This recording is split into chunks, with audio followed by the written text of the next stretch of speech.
तो दोस्तों हमारा टीन चैंपियन स्पेशल्स का पहला एपिसोड आ गया। तो चलिए देखते हैं, और आज की वीडियो में हम लोग स्टार्स के बारे में पढ़ेंगे। तो बिना किसी देर के शुरू करते हैं। So first of all, what are stars?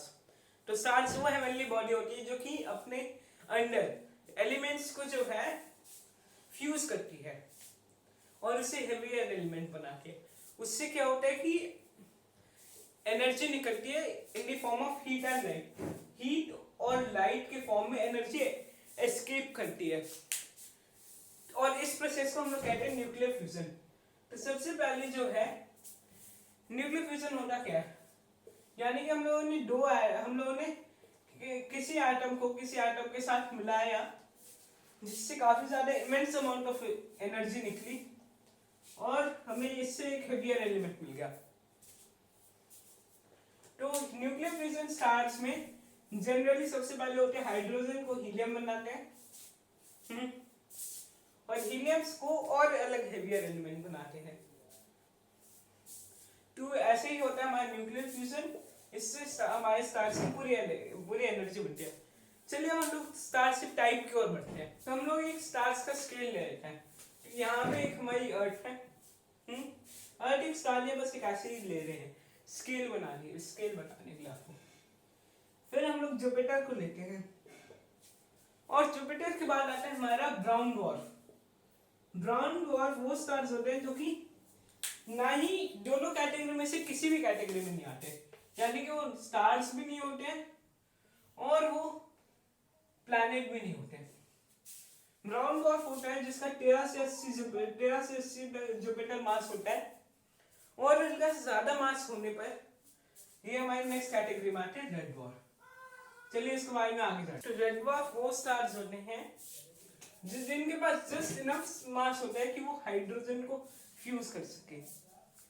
इनकी एवरेज लाइफ स्पैन होती है 1 to 10 ट्रिलियन ईयर्स होती है। ट्रिलियन मतलब अभी यूनिवर्स कितने साल का है? 13.75 ईयर्स का है। 13.75 बिलियन ईयर्स 13.75 बिलियन ईयर्स का है। तो यानी कि हमारा जो अभी रेड ड्वार्फ जो अभी एकदम शुरुआत में बना हुआ होगा ना, वो भी अभी तक एक बेबी होगा, छोटा सा ही होगा और इसकी मतलब एटलीस्ट 15% लाइफ स्पैन भी उसकी नहीं गई होगी। और हम लोग इसके सन से कंपेयर करते हैं, सन जो है वो अगली 5 बिलियन साल तक और जिएगा। और ये देखिए कि 1 to 10 ट्रिलियन ईयर्स रहते हैं, तो इसकी कॉस्ट भी होगी।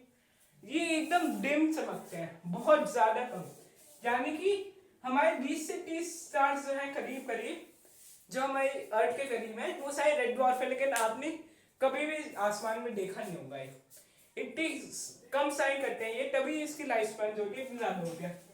मैंने ही देखिए वैसे भी ज्यादा स्टार्स जो होते हैं वो कोर में हीलियम को जो हाइड्रोजन को जाए वो फ्यूज करते हैं, पर ये अपनी पूरी बॉडी पे फ्यूज करते हैं, है ना, अपने पूरे अंदर फ्यूज करते हैं जिससे इनका बहुत धीरे धीरे।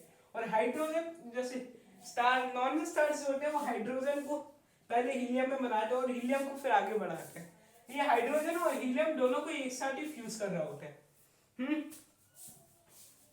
एक और बात कि अभी जो हमारी ऑब्जर्वेबल यूनिवर्स में 70% स्टार्स जो हैं वो रेड ड्वार्फ ही हैं। चलिए अब हम लोग नेक्स्ट कैटेगरी की ओर बढ़े। नेक्स्ट टाइप ऑफ स्टार्स हमारे आते हैं स्टार्स जैसे कि हमारे सन हो गया, ये आते हैं हमारी येलो ड्वार्फ की कैटेगरी में। और ये स्टार्स जो होते हैं वो अपने कोर में हाइड्रोजन को फ्यूज करते हैं और ये मेन सीक्वेंस स्टार में आते हैं। Main sequence star red dwarf भी है वैसे, पर रेड ड्वार्फ जो है वो बड़ा नहीं होता है। तो देखिए जैसे ये सन है, जब ये मरने वाला होगा ना तब इसकी लेयर्स जो है वो काफी ज्यादा बड़ी हो जाएगी, ये अर्थ के ऑर्बिट तक पहुंच जाएगा। तो इसे ही कहते हैं हम लोग जाइंट स्टार्स। इसके बारे में हम लोग आगे जानेंगे। तो सन जैसे स्टार्स जो होते हैं वो बहुत रेड ड्वार्फ के काफी ज्यादा बड़े होते हैं, रेड ड्वार्फ से बड़े होते हैं, काफी ज्यादा बड़े होते हैं। और रेड ड्वार्फ जो होते हैं कंपेयर करिए कि 7 to 50% के उसके होते हैं ब्राइटनेस से, वो होते हैं सन की ब्राइटनेस से चलते हैं। और देखिए सन जो होता है, लेकिन अब देखिए इसकी कॉस्ट भी आती है। तो इसकी कॉस्ट ये होती है कि इसकी लाइफ स्पैन जो है वो घट के 10 बिलियन ईयर्स हो जाती है ऐसे स्टार्स की। चलिए हम लोग अगली कैटेगरी की ओर बढ़ते हैं। अगले टाइप ऑफ स्टार्स होते हैं हमारे ब्लू स्टार्स। अब ब्लू स्टार्स का एक एग्जांपल है ब्राइटेस्ट स्टार। ब्राइटेस्ट स्टार हमारे राइट साइड में क्या है, सीरियस ई। सीरियस ई, तो ये सीरियस ए जो होते हैं वो ब्लू स्टार्स की कैटेगरी में आते हैं। तो ये स्टार्स जो होते हैं वो सन से बड़े होते हैं। फॉर एग्जाम्पल ये जो सीरियस ई है, इसका रेडियस सन के 1.7 टाइम्स है और इसका मास जो है वो 2 टाइम्स है सन का, सन के बराबर है, सन प्लेन। और इसका सरफेस टेम्परेचर जो है वो सन से दुगना है, यानी कि 10,000 डिग्री सेल्सियस है। पर ये सारी चीज भी कॉस्ट पे आती है। ऐसे स्टार्स का जो होता है लाइफ स्पैन वो सिर्फ 2.5 बिलियन ईयर से रहता है। चलिए अब हम लोग अगले कैटेगरी की ओर बढ़ते हैं। चलिए हम लोग ब्लू स्टार्स के अगले कैटेगरी की ओर बढ़ते हैं। तो ये हमारा एक क्लासिकल एग्जांपल है बीटा सेंटोरी।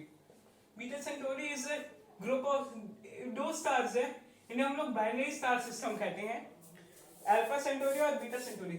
ये दोनों ह्यूज स्टार्स, काफी ज्यादा बड़े स्टार्स हैं, बट इनकी लाइफ टाइम जो है 20 मिलियन ईयर से रहती है। ये सारे स्टार्स कितनी करोड़ों उड़ जाते होंगे जब एक ही बारी में हमारा सन और हमारा सोलर सिस्टम रिवॉल्व करता है मिल्की वे के अराउंड। चलिए अब हम लोग अगली कैटेगरी की ओर बढ़ते हैं। तो यहाँ से आपको लग रहा होगा कि हम लोग जितना मास बढ़ाएंगे उतनी ज्यादा एक स्टार की वॉल्यूम बढ़ेगी। ऐसा नहीं है। फॉर एग्जाम्पल हम लोग ले लेते हैं डेंसर स्टार। सबसे डेंसर स्टार, सबसे ज्यादा मैसिव स्टार, सबसे ज्यादा मास वाला स्टार R136A1। ये ब्लू हाइपर जाइंट है और ये स्टार्स होते हैं बहुत ज्यादा रेयर होते हैं सही में। इसका मास जो है वो 315 टाइम्स सन का मास है, पर इसका रेडियस जो है वो केवल 30 टाइम्स ही है। एक और ये 391 बिलियन टन्स अपना मैटर जो है वो छोड़ता है आसमान में, क्योंकि ये बहुत सा अनस्टेबल स्टार है और अनस्टेबल स्टार से होते हैं अपना मास जो है वो छोड़ते रहते हैं यूनिवर्स में। सबसे बड़े स्टार्स बनाने के लिए हम लोगों को उनको मारना पड़ेगा, जैसे कि मैंने आपको मेन सीक्वेंस स्टार्स में बताया था कि जितना ज्यादा बूढ़े होंगे स्टार्स उतना ज्यादा बड़े होंगे। चलिए अब आगे बढ़ते हैं। चलिए तो हम लोग सबसे पहले रेड जाइंट की ओर बढ़ते हैं। रेड जाइंट का एक एग्जांपल है गैक्रस। गैक्रस एक स्टार है जिसका जो 30% मैसिव है सन से, बट उसका रेडियस जो है वो 84 टाइम्स ज्यादा है इससे, सन से। समझना मतलब कि 30% ज्यादा मास, मतलब देखिए इसे सन मान लीजिए और इसे गैक्रस मान लीजिए। भले ही इसका हल्का सा थोड़ा सा ही मास फालतू होगा, बट ये घड़ी से कुछ ज्यादा ही बड़ा है वैसे। बट सन जो होगा अपनी डेथ के पास आएगा तब उसका रेडियस 200 टाइम्स हो जाएगा इसके करंट रेडियस से, और जैसे कि मैं कहा था कि अर्थ तक के प्लैनेट्स को स्वॉलो कर देगा। अब हम लोग अगली टाइप की ओर बढ़ते हैं। अगली स्टार्स की कैटेगरी हमारी yellow hyper Giants. Yellow hyper Giants का एक एग्जांपल है लियो कैसियोपिया। ये स्टार्स जो है वो इतना ज्यादा ब्राइट है कि at least 1000 light years, thousands of light years दूर है अर्थ से, बट ये हम लोग खुद की लेकर आई से देख सकते हैं।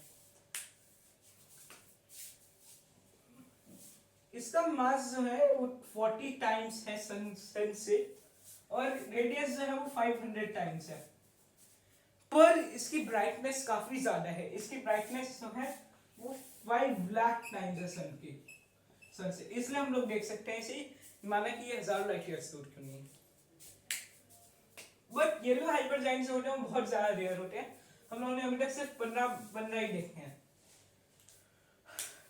चलिए अब हम लोग रेड हाइपर जायंट्स के बारे में जानते हैं, जो कि बिगेस्ट स्टार्स हैं। सबसे ज्यादा तो सबसे ज्यादा बड़े स्टार्स कौन से हैं एक्चुअली हम नहीं जानते हैं, क्योंकि रेड हाइपर जायंट्स होते हैं वो बहुत ज्यादा, मतलब जैसे हमारी गैलेक्सी, हम लोग तो खैर आउटर में यहाँ पर ये black super massive black hole जो हमारे सेंटर में है हमारी गैलेक्सी के, उसके पास होते हैं रेड हाइपर जायंट। और हम लोग नहीं समझ पाते कि ये दिखते कैसे, इनकी मेजरमेंट क्या है। ये कुछ ऐसे ब्लरी से रहते हैं, क्योंकि जैसे कि मैंने आपको बताया था इसका मास जो है वो उड़ते रहते हैं इन स्टार्स का, तो ये जो है बदलते रहते हैं। अभी हाल फिलहाल से हमारा सबसे बड़ा स्टार जो है वो स्टेफनसन 218 है। वो आप में से कुछ ज्यादा जो यूनिवर्स के बारे में नहीं अपडेटेड रहते हैं वो युवा स्कूटी सोचते हैं, और कुछ तो वीवा कैनिस मुजारे से सोचते हैं। बट करंट एस्टिमेट्स के अनुसार स्टेफनसन 218 जो है बड़ा सबसे बड़ा स्टार है।